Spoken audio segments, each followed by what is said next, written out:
இனிமே கண்ணை மூடிட்டு கடலை எண்ணெய் வாங்கலாம். ஏன்னா மந்த்ரா கடலை எண்ணெய் இதயத்தின் தயாரிப்பு. வறுக்க பொரிக்க ஏன் எல்லா சமையலுக்கும் மந்த்ரா தான். மந்த்ரா கடலை எண்ணெய், அபார ருசி, ஆரோக்கியமான உடல் நலம். 2026 தமிழக சட்டசபை தேர்தலில் நடிகர் விஜய் துவக்கியுள்ள தாவேக முதல் முறையாக களம் காண்கிறது.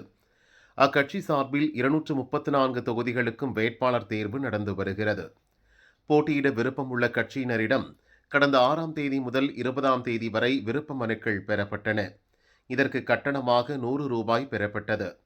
மனுவை பூர்த்தி செய்து வழங்கும் போது கட்டணமாக 10,000 ரூபாய் செலுத்த வேண்டும் என அறிவிக்கப்பட்டிருந்தது. விருப்ப மனு விநியோகம் துவங்கிய முதல் நாளில் 1 மணி நேரத்தில் 10,000 மனுக்கள் விற்று தீர்ந்ததாக அறிவிக்கப்பட்டது. அதன்பின் ஒவ்வொரு நாளும் எவ்வளவு மனுக்கள் விற்பனையாகின, அவற்றில் எவ்வளவு திரும்ப பெறப்பட்டன என்ற தகவல்கள் வெளியிடப்படவில்லை. விருப்ப மனு வாங்கியவர்களில் பெரும்பாலானோர் அவற்றை நிரப்பி திரும்ப ஒப்படைக்கவில்லை. இதன் பின்னணியில் மாவட்ட செயலர்கள் இருப்பதாக தகவல் வெளியாகியுள்ளது.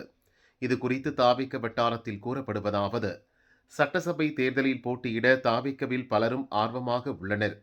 தேர்தல் செலவை விஜய் ஏற்க உள்ளதாக கட்சியில் தகவல் பரவியுள்ளது. இதனால் மாவட்ட செயலர்களே வேட்பாளர்களாக களமிறங்க முடிவு செய்துள்ளனர். தாவேக கட்சிக்கு 120 மாவட்ட செயலர்கள் உள்ளனர். விஜய், ஆதவர்ஜுனா, நிர்மல்குமார், அருண்ராஜ் உள்ளிட்ட மாநில நிர்வாகிகள் போக 80 தொகுதிகள் வரை கட்சியின் பொதுச் செயலர் ஆனந்த் வேட்பாளர்களை தேர்வு செய்துள்ளார். எனவே வேட்பாளர்கள் தேர்வு முடிந்துவிட்டது. மற்ற யாரும் மனுக்களை அளிக்கக்கூடாது என மனுக்களை வாங்கிய நிர்வாகிகளை மாவட்ட செயலர்கள் மிரட்டியுள்ளனர். மீறி மனுக்களை வழங்கினால் கட்சியில் இருந்து நீக்கப்படுவீர்கள் எனவும் எச்சரித்துள்ளனர். இதனால் கட்சித் தலைவர் விஜய் பெயரில் மனுக்களை அளிக்க திட்டமிட்டிருந்தவர்கள் கூட அதை திரும்ப வழங்கவில்லை. திமுக, அதிமுக மாவட்ட செயலர்கள் பாணியில் தாவேக மாவட்ட செயலர்களும் நடந்து கொள்வதால் கட்சி நிர்வாகிகள் பலரும் கடும் அதிருப்தி அடைந்துள்ளனர்.